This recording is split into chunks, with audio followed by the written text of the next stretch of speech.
Bonjour, je m'appelle Philippe Silberzan, bienvenue dans mon podcast Survivre et prospérer dans un monde de surprises.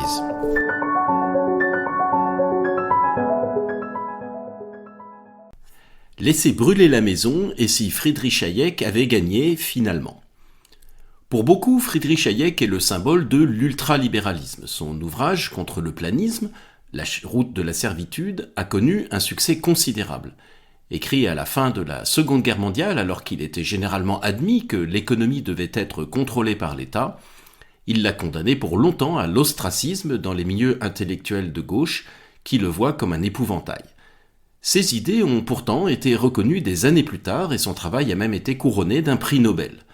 Mais cette reconnaissance au sein d'un cercle qui reste limité cache une réalité qui est que ces idées ont été très largement admises en pratique, y compris et peut-être surtout à gauche. Obion City, aux États-Unis, est une petite ville trop petite pour avoir son propre service d'incendie. Elle a donc passé un accord avec la ville voisine de South Fulton. Ses habitants payent directement à cette dernière une cotisation pour bénéficier du service d'incendie. En 2010, la maison de Gene Kranick, habitant de Obion, brûle, mais il a oublié de payer sa cotisation. Les pompiers laissent la maison brûler, s'assurant simplement que l'incendie ne se propage pas aux maisons voisines qui, elles, ont payé leur cotisation. L'histoire, bien sûr, a fait la une des journaux et a déchaîné les passions. Si vous étiez maire de South Fulton, que diriez-vous à vos pompiers ? Éteignez l'incendie, évidemment, répondrait Hayek, mais revoyez votre système. Hayek a profondément marqué la pensée libérale de l'après-guerre. Si on ne peut résumer sa pensée en quelques lignes, on peut dire au moins qu'elle a consisté à montrer que l'existence d'un marché libre est une condition nécessaire pour la liberté et la réduction de la pauvreté. Cela étant posé, il reconnaissait que le marché ne pouvait pas tout et qu'il était nécessaire que la collectivité corrige les effets, notamment de la malchance, des accidents et de la maladie. Hayek s'oppose ainsi à d'autres penseurs importants du libéralisme comme Ludwig von Mises ou Murray Rothbard, qui étaient sur une ligne beaucoup plus libertarienne. Leur ennemi principal était l'État. Ayn Rand, une romancière qui a connu un succès considérable avec notamment un ouvrage comme La Grève, était également de veine libertaire. Elle mettait en avant l'entrepreneur qui réussit seul contre tous et en particulier seul contre l'État.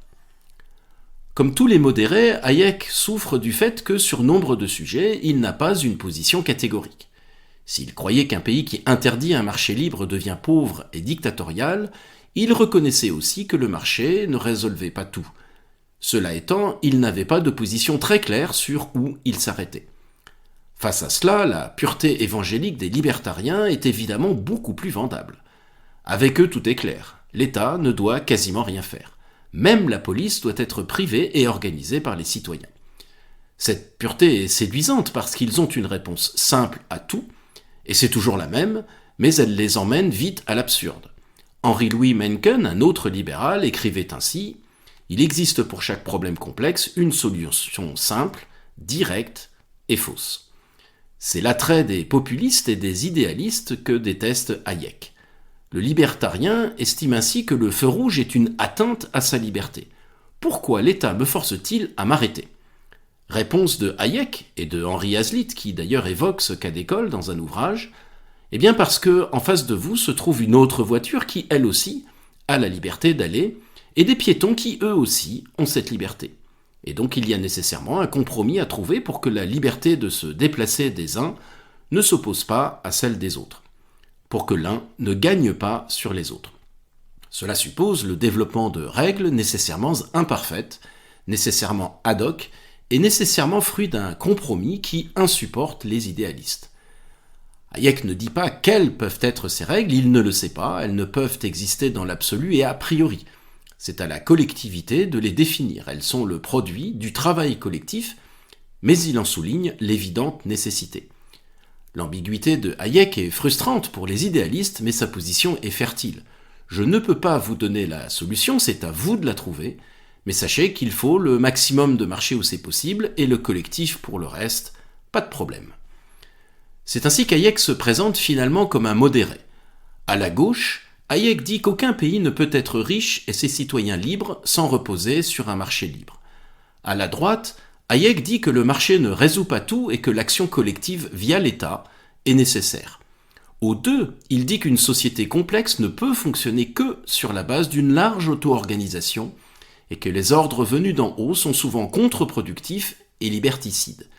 Et il leur dit également que la forme que ce compromis entre le marché et le collectif prendra ne peut être définie à l'avance, car elle résultera du processus social et politique. Hayek se distingue des idéalistes en ce qu'il pense en termes de conséquences. Il n'est pas un idéologue. Sa croyance de l'indispensabilité du marché pour éviter la pauvreté et la dictature est simplement le produit de sa recherche, et elle a été largement vérifiée depuis.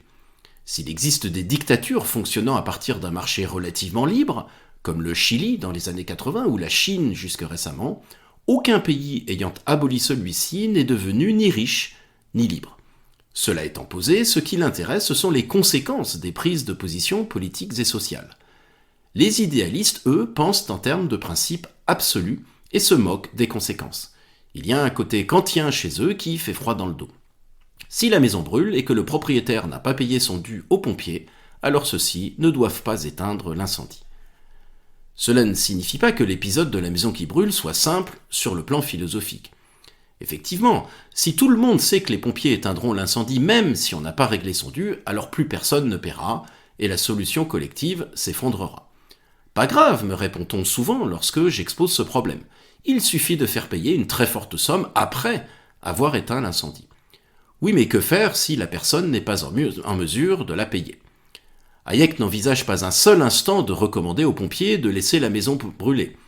Pour lui, il est évident qu'ils doivent agir, mais il est tout aussi évident que cela pose un problème économique, social et moral qu'il faut résoudre.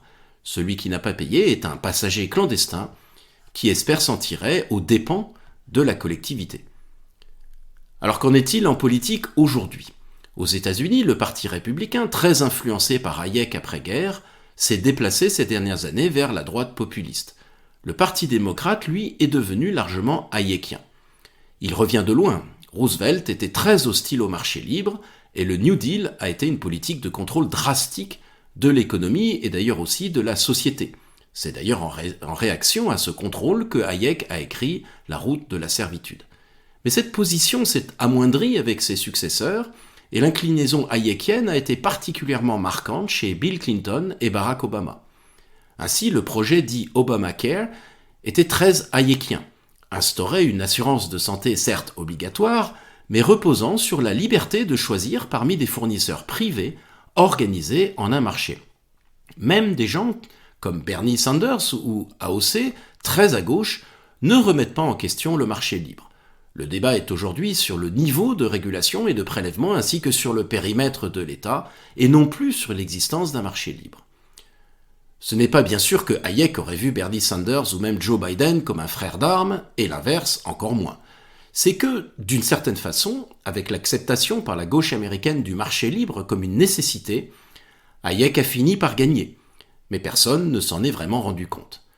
Peut-être Hayek avait-il pressenti que c'était là l'enjeu, lui qui avait dédié la route de la servitude, je cite, aux socialistes de tous les partis. Cette acceptation a eu lieu en Allemagne dès 1959 avec l'adoption d'une variante du libéralisme appelée ordolibéralisme, et pour ce qui est de la France, en revanche, c'est loin d'être le cas, et le refus de cette acceptation explique sans doute le flou politique persistant aussi bien à gauche que chez les écologistes, et le handicap politique qui l'entraîne. Merci de votre attention, vous pouvez retrouver cette chronique et bien d'autres sur mon blog www.philippe-silberzone.com. À bientôt.